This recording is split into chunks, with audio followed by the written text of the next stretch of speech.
Section 8 में दो नए टर्म्स हैं आपके सामने। एक को बोलते हैं कॉम्पोजिट सप्लाई और दूसरे को बोलते हैं मिक्स सप्लाई। क्या है ये एग्जैक्टली कॉम्पोजिट एंड मिक्स्ड और कैसे इसको रिलेट करेंगे, सिचुएशन एक एक करके अपने टारगेट करते हैं। देखो यहाँ पे एक और टर्म मैं दे रहा हूँ उसके साथ साथ, that is called bundling. Bundling मतलब एक से ज्यादा गुड्स या एक से ज्यादा सर्विसेज को at a time combo pack में प्रोवाइड करना।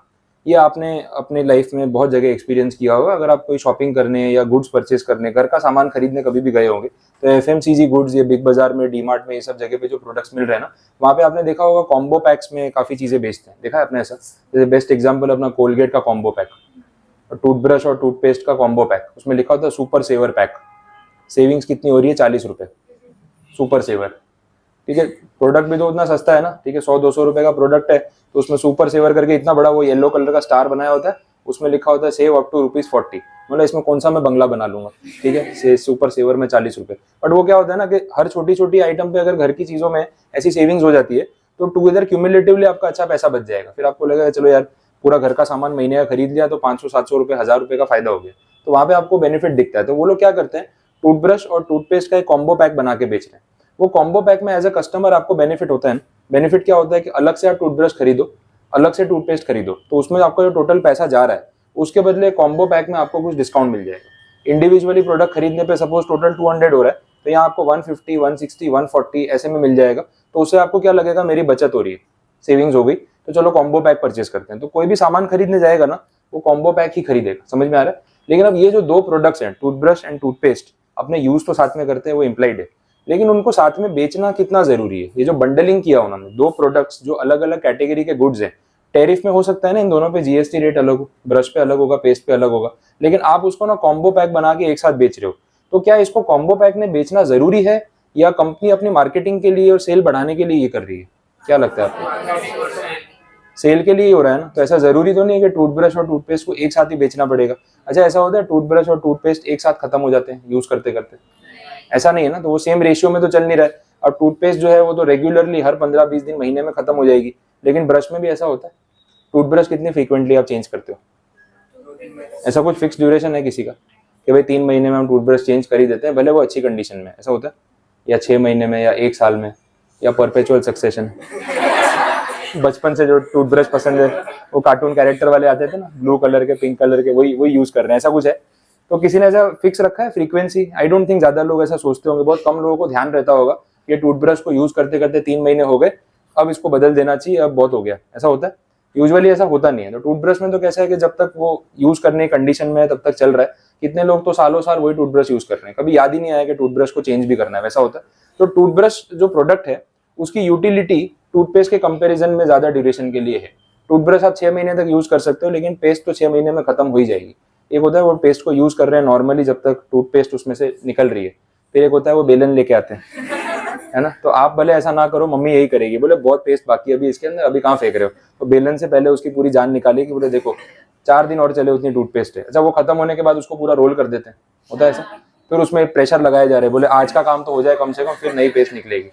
अच्छा, यहाँ पे भी मन नहीं भरा, फिर वो कैंची लेके आते हैं, बोले काटो इसको अंदर से भी निकलेगी टूथपेस्ट, तो वहां से भी कर लो, होता है ऐसा।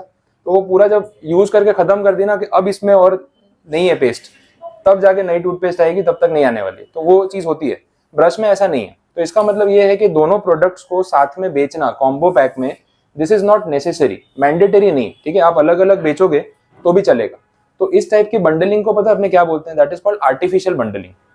बंडलिंग की है, प्रोडक्ट्स को कॉम्बो में बेच रहे हैं, बट ऐसा करना नेसेसरी नहीं है, तो उसको आर्टिफिशियल बंडलिंग बोलेंगे। ये कंपनी यूटिलिटी के लिए नहीं कर रही है, अपना सेल और रेवेन्यू बढ़ाने के लिए कर रही है। और इसमें ना ये थोड़ा सा डायलेमा वाली सिचुएशन है। एज अ बायर, आपने कॉम्बो पैक खरीदा तो आपकी बचत हुई या ज्यादा खर्चा हुआ, या सोचते रह जाओगे? समझ आ रहा है? आधे लोग तो सोचते नहीं, बोले नहीं बचत हुई, मैं खाली टूथब्रश खरीदने गया था जो 40 रुपए का आता है, अलग से ले रहा हूँ, लेकिन मैं 120 रुपए का कॉम्बो पैक लेके आया, super saver pack 40 rupees save करके, तो मुझे क्या लग रहा है कि मैंने पैसे बचाए। अब पैसे बचाए कि ज्यादा खर्च किया? ठीक है, तो ये भी एक साइकोलॉजी हो सकती है। तो कहीं ना इस ट्रैप में ना एक बायर फंस जाता है। और जब वो बड़े सुपर स्टोर में आप सामान खरीदने जाते हो ना, तो आप वो आइडिया लेके जाते हो कि हाँ तो आज डिस्काउंट कमा के लेके आना है मुझे, जिस प्रोडक्ट पे ज्यादा बचत होगी वो खरीदूंगा। तो कितनी बार तो नहीं भी जरूरत होती तो भी बोले नहीं कोई बात नहीं, कभी तो काम आ ही जाएगा, ले लो, होता है ऐसा। तो वहां पे ना ओवर स्पेंडिंग हो जाता है बहुत बार। तो ये तो रिक्वायरमेंट पे है। अब टूथपेस्ट खत्म ही होने वाली है, तो ठीक है कॉम्बो पैक काम का है। टूथपेस्ट अभी अभी अलग से खरीदी थी, फिर भी लेके आ गए, 2 महीने तक वो टूथपेस्ट चलने वाली है, तो अभी से पैसे ब्लॉक कर दिया, डिपेंड्स के क्या हो रहा है। तो कॉम्बो पैक में जो प्रोडक्ट्स वो बेच रहे हैं ना, वो आर्टिफिशियल बंडलिंग है, उसकी नीड नहीं है, ठीक है। अच्छा, टूथपेस्ट पे और टूथब्रश पे ना जीएसटी का रेट सपोज टेरिफ में अलग अलग है, टूथपेस्ट के ऊपर 18% है, टूथब्रश के ऊपर 5%, ऐसा मान लेते हैं, रियल रेट नहीं, सिर्फ अजम्पशन ले रहा हूँ। अब ये जो कॉम्बो पैक वो बेच रहे हैं 140 रुपीज 150 रुपीज में, उसमें इंडिविजुअल जो प्रोडक्ट है अंदर, जैसे ब्रश है और पेस्ट है, दोनों पे एमआरपी प्रिंटेड होता है या नहीं होता है? तो देखा है आपने, कॉम्बो पैक में जो अंदर इंडिविजुअल प्रोडक्ट्स होते हैं उसके ऊपर एमआरपी प्रिंटेड होता है? नहीं होता है, वो पता है अलग पैकिंग होता है। इसका दूसरा एग्जांपल मैं आपको सेलिब्रेशंस के पैक वाला दे सकता हूँ, कैडबरी का जो सेलिब्रेशंस का पैक आता है। अब सेलिब्रेशंस के पैक में वो भी अलग है ना, 100 रुपीज 150 रुपीज 200 रुपीज, सामने वाला कौन है, कितना खर्चा करना है, उस हिसाब से अपन भी बजट डिसाइड करके परचेज कर लेते हैं। अब वो 100 रुपीज वाला सेलिब्रेशन पैक है तो पीछे लिखा होता है ना, इसमें एक 5 स्टार आएगी, एक जेम्स आएगी, एक डेयरी मिल्क आएगी, क्वांटिटी लिखी होती है। अब वो पैक खोल के अगर आप अंदर से वो 5 स्टार या डेयरी मिल्क निकालो तो उसके इंडिविजुअल पैकिंग पे एमआरपी लिखा होता है क्या? नहीं होता है। कितनी बार तो ना अलग पैकिंग ही होता है, सिल्वर कलर का है, गोल्डन कलर का, और उस पर एक सेंटेंस भी लिखा होता है, this product is not to be sold loose, this is a part of a combo pack, ऐसा करके वो मेंशन कर ही देते हैं। ये सब चीजें ना, ये रूल्स के हिसाब से उनको चलनी पड़ती है। इंडिविजुअल पैक पे एमआरपी वो जानबूझ के नहीं लिखते ताकि उसको इंडिविजुअली बेचा भी ना जा सके और कॉम्बो पैक जो है वो पूरा सेल हो। और उसके अंदर एमआरपी जो है सिर्फ कॉम्बो पैक पे लिखा होता है कि पूरा पैक 100 रुपीज का है। अब इसके अंदर जेम्स कितने की है, 5 स्टार कितने की, वो मेंशन नहीं करते। तो ऐसे बंडलिंग वाले केस में फिर गवर्नमेंट ने ये बोला कि अगर ये आर्टिफिशियल बंडलिंग है या जिसका दूसरा नाम है मिक्स सप्लाई, तो जीएसटी हम उस रेट पे लगाएंगे जो सबसे हाईएस्ट है। तो अगर आपके टूथपेस्ट पे 18% जीएसटी है और टूथब्रश पे 5% जीएसटी, और आप इसको एक कॉम्बो पैक में 150 रुपीज में बेच रहे हो, तो 150 पे जीएसटी कौन से रेट पे लगेगा? 18%, विच एवर इज हायर। ये समझ में आया? ये क्यों ऐसा किया? विच एवर इज लोअर भी तो कर सकते थे, बोले ज्यादा जीएसटी ले रहे हैं। गवर्नमेंट को ये डिफेंसिव अप्रोच लेना पड़ रहा है, ये अटैक नहीं कर रहे, ये डिफेंसिव प्रोविजन है। नहीं तो पता है क्या होगा, हर एफएमसीजी कंपनी स्मार्ट वर्क करेगी, 5% जीएसटी वाले प्रोडक्ट के साथ 18% जीएसटी वाला प्रोडक्ट फ्री। समझ में आया? तो आइडियली हम तो जीएसटी 5% लेंगे, हम कम जीएसटी लेंगे तो कस्टमर को प्रोडक्ट सस्ता लगेगा, सरकार का रेवेन्यू कम हो जाएगा, लेकिन बायर और सेलर का तो फायदा है ना, गवर्नमेंट का नुकसान है। तो गवर्नमेंट बोली हम अपना नुकसान नहीं करेंगे। अगर आप आर्टिफिशियल बंडलिंग करोगे, जो सर्विसेज या गुड्स को साथ में देना जरूरी नहीं है, आप मार्केटिंग के लिए कर रहे हो ना, रेवेन्यू के लिए, तो हम अपना जीएसटी क्यों कम करेंगे? तो दोनों में से विच एवर इज हायर, तो वो ज्यादा जीएसटी लगाएंगे। समझ में आया? आपने और भी देखा होगा, ये तो टूथपेस्ट और टूथब्रश का अपन ने एग्जांपल देखा, सेलिब्रेशंस का देखा, वो डिटर्जेंट पाउडर का पैक नहीं आता, रिन, एरियल, सर्फ, उसमें भी होता है ना 500 ग्राम का पैक, 1 किलो का पैक, वो छोटे भी आते हैं 5-10 रुपए के पैक जो एक बार यूज करने हैं आपको, और बड़ा पैक भी आता है वो 1 किलो 5 किलो वाला, ठीक है। तो एक साथ आपने वो बड़ा पैक खरीद लिया।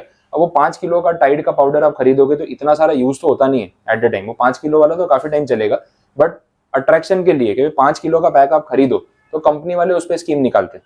पहले तो उसका पर केजी प्राइस कम ही होगा, आप 1 किलो का पैक खरीदोगे तो आपको पर केजी महंगा पड़ेगा, 5 किलो वाला आपको सस्ता पड़ेगा, और उसके साथ ना वो कुछ फ्री प्रोडक्ट भी दे देते हैं, बकेट दे देंगे, पानी की बाल्टी, होता है ऐसा, बट डिटर्जेंट का बड़ा पैक लो तो 1 बाल्टी फ्री। अब ये जो फ्री वाली स्कीम है, तो एक्चुअली में ऐसा कोई रूल है कि डिटर्जेंट के साथ बाल्टी बेचनी पड़ेगी? जिसका डिटर्जेंट 2 महीने में खत्म हो जाता है उसकी बाल्टी भी खत्म हो जाती है, धीरे धीरे वो भी कम होती जा रही है, बोले खत्म हो गई, अब नया पैकेट लाओ, नई बाल्टी खरीदो। जरूरी है? नहीं। लेकिन कंपनी ये मार्केटिंग के लिए कर रही है, अट्रैक्शन के लिए कर रही है, फ्री प्रोडक्ट दे रही है। इसमें भी सेम चीज है, डिटर्जेंट के ऊपर 5% जीएसटी, बाल्टी के ऊपर 12% जीएसटी। अब बोलो जीएसटी टोटल कितना लगाना चाहिए? 12%। समझ में आया? तो whichever is higher. Artificial bundling is mix supply, mix supply is, उसमें अगर जीएसटी की हम बात करें तो बोला विच एवर इज हायर। ये गवर्नमेंट अपने रेवेन्यू को प्रोटेक्ट करने के लिए कर रही है, नहीं तो लोग ऐसे ही करेंगे, सस्ते जीएसटी वाले प्रोडक्ट के साथ महंगा जीएसटी वाला प्रोडक्ट फ्री में दे देंगे। बोलने के लिए फ्री होता है, एक्चुअल में फ्री होता है क्या? वो जो बाल्टी फ्री में दे रहे हैं तो उसमें जो बाल्टी का जो मेकिंग कॉस्ट है कंपनी वो रिकवर कर रही होगी आपसे कि नहीं कर रही होगी?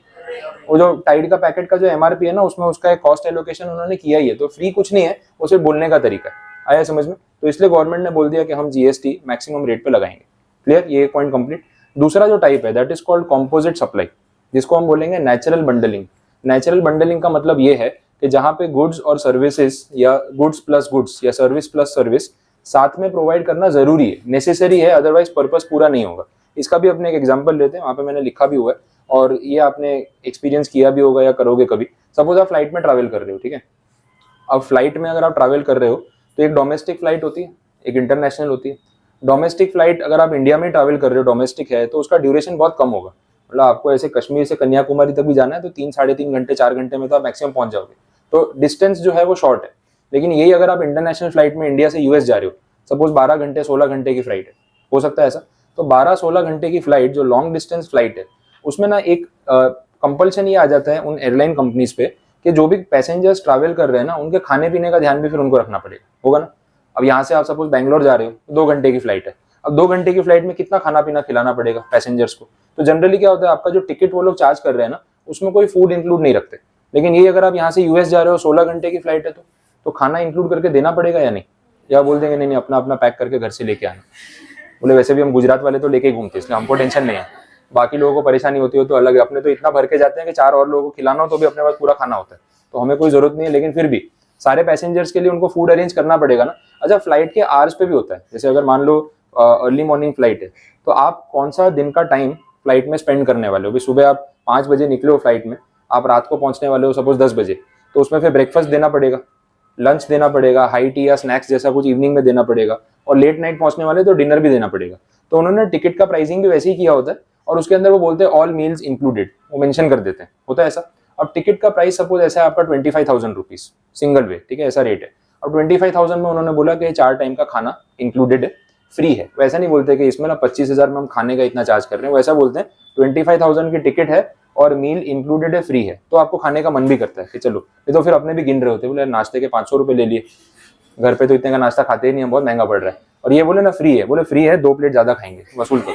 तो वो ह्यूमन साइकोलॉजी पे वो काम करते हैं। अच्छा, आपने उनको बोला कि बोले सर हमारा तो अभी फास्ट चल रहा है, जिस दिन फ्लाइट में ट्रैवल करने वाला उस दिन मेरा फास्ट है, तो 4 बार का खाना है, मैं तो कुछ भी नहीं खाने वाला हूँ, ठीक है, पानी भी नहीं पी सकते, इतना खतरनाक फास्ट रखा हुआ है, तो आप ना उसके कुछ पैसे कम कर दो।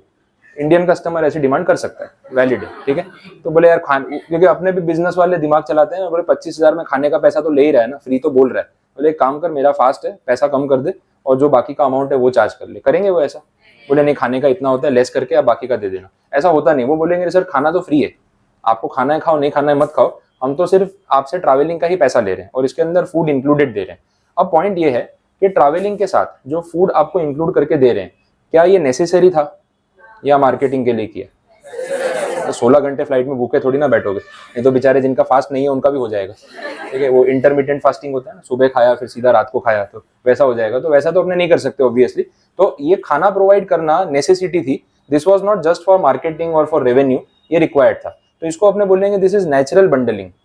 ट्रैवलिंग एक सर्विस हो गई ना, पैसेंजर को ट्रांसपोर्टेशन सर्विस देना और उसको फूड सर्विस देना, तो ये 2 अलग सर्विसेज है, लेकिन इनको साथ में कंबाइन करके जो दिया जा रहा है वो रिक्वायरमेंट है, जरूरी है, इसलिए ऐसा कर रहे हैं। तो इसको अपने बोलेंगे कॉम्पोजिट सप्लाई या अदरवाइज बोलेंगे नेचुरल बंडलिंग। अब इसमें रूल क्या है वो समझ लो, जीएसटी कैसे लगेगा, क्योंकि अगेन फ्लाइट की टिकट के ऊपर जीएसटी 18% है और फूड सर्विस पे नॉर्मल रेस्टोरेंट में 5% है। तो बोले 18% जीएसटी लगाएं या 5% लगाएं, मेन सर्विस क्या है उस पर डिपेंड करेगा। अगर नेचुरल बंडलिंग है तो दोनों में से मेन सप्लाई कौन सा है? अभी आप ही बताओ, फ्लाइट में ट्रैवल कर रहे हो इसलिए खाना दिया जा रहा है, या खाना खाने गए थे और साथ में ट्रैवल कर लिया? बोलो क्या मेन सप्लाई क्या था? ठीक है, ऐसा तो नहीं था ना बोले फ्लाइट का खाना नहीं खाया कभी, चलो आज सारे डिनर पे फ्लाइट में चलते हैं, तो यूएस की टिकट कटा लेते हैं, 4 बार का खाना खा के वापस आ जाएंगे। तो वहां पे अपने को यूएस जाना नहीं, सिर्फ खाना खाने के लिए फ्लाइट में ट्रैवल कर रहे हैं, ऐसा होता है क्या? नहीं। तो यहाँ पे 2 सप्लाईज में से प्रिंसिपल सप्लाई कौन सा है? ट्रैवलिंग। उसके साथ एडिशनली आपको फूड प्रोवाइड किया जा रहा है बिकॉज दैट इज रिक्वायर्ड। तो ट्रैवलिंग पे जितना भी जीएसटी है वो आपकी पूरी टिकट के प्राइस पे एप्लीकेबल होगा।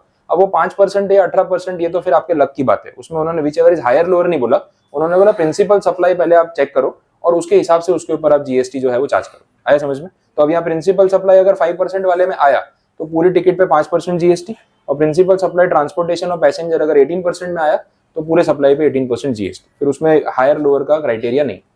क्लियर है चीज? तो ये कॉम्पोजिट सप्लाई हो गया और मिक्स सप्लाई हो गया, 2 चीजें आपको क्लियर रखनी है। कुछ कंफ्यूजन है, कुछ नहीं समझ आया तो बताओ। Done. Artificial bundling, natural bundling clear. बहुत सारे एग्जांपल्स यहाँ पे लिखे हुए भी हैं, जो है लिखे हुए मैंने आपको वही बताया, और भी मिल जाएंगे, पढ़ने हो तो आप देख सकते हैं। चलो, तो ये सेक्शन 8 की जो स्टोरी थी वो यहाँ पे अपनी कंप्लीट हो चुकी है।